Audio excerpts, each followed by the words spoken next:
walls got hit, cars got sideways, and NASCAR's newest experiment almost turned into a demolition derby before the green flag even waved for real. This is what happened when you drop Cup Series stars onto a street course nobody has ever raced on.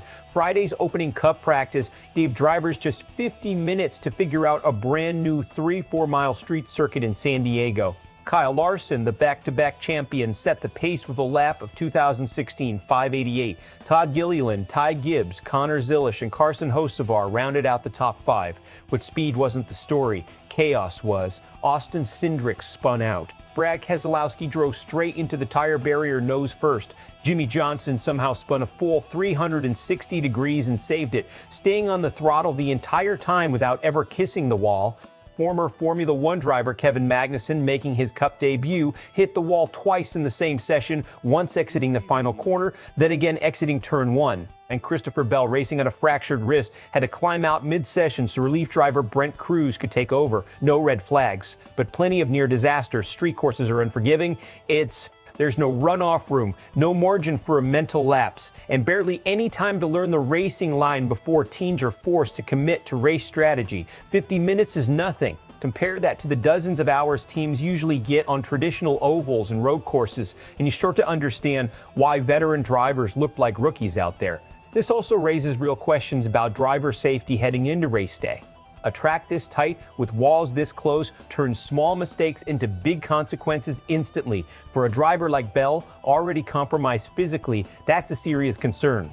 For a debutant like Magnussen, it's a brutal welcome to NASCAR's brand of racing, one where instinct matters more than raw skill from another series. Here's where it gets interesting strategically. Notice how lap times kept dropping every single time a fresh set of tires went on. That tells you grip evolution on this surface is extreme.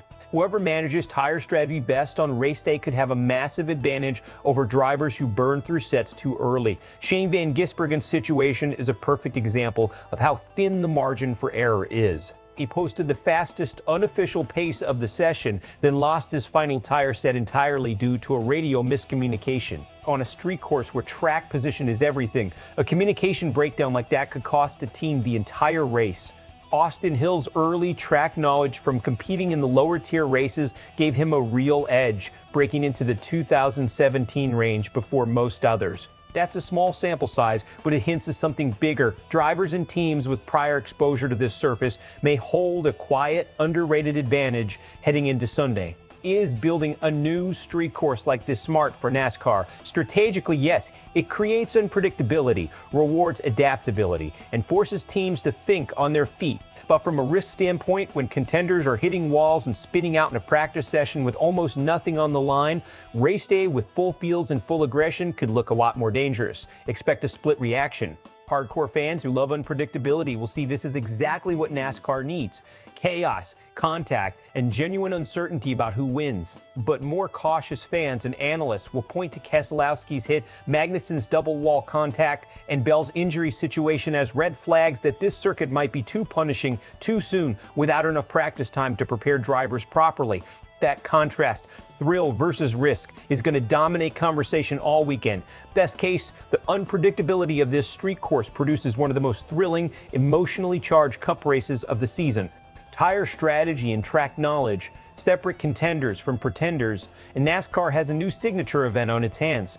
Worst case, the tight walls and lack of practice time lead to bigger wrecks during the actual race, drivers get hurt, and the conversation shifts from exciting new format to, is this circuit even ready for prime time?